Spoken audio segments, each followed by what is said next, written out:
Hello friends and welcome to once again on my YouTube channel daily reading session. तो चलिए हम लोग start करते हैं एक article.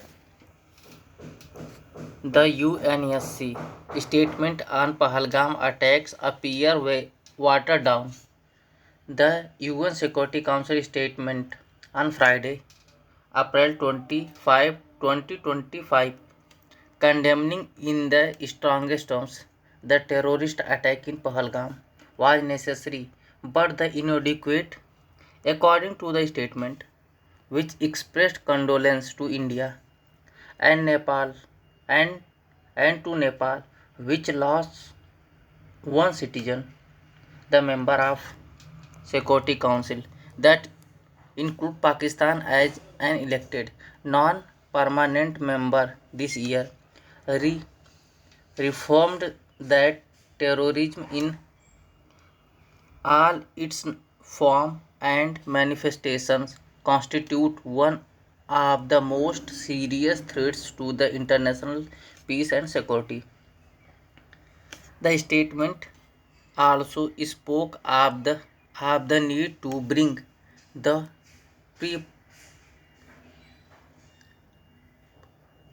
perpetrators and their sponsors to justice.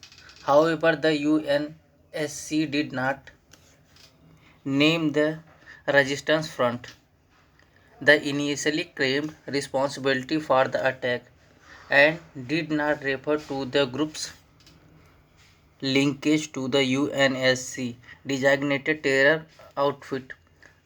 The let nor did it express speak of cooperation with the government of India as it had in the past. Finally, the statement made no mention of the terrorism intent to the target non-Muslim and abhorrent act aimed at the instigate communal tension. A comparison with the previous such statement would make it clear that the language was watered down given the Pakistan is a member of the Council's 2025-26 and had China support. China has a past sought to vote statement critical of Pakistan.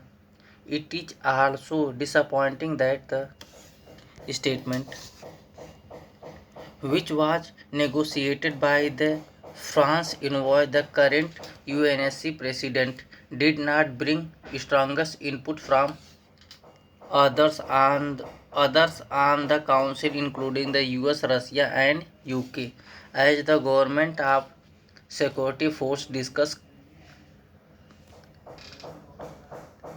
counter-terror operations within Jammu and Kashmir to apprehend the terrorists and possible military options across the border. India's next option may be to bring a more strongly bordered statement to the UN General Assembly as various countries have done in the Ukraine and Gaza conflict.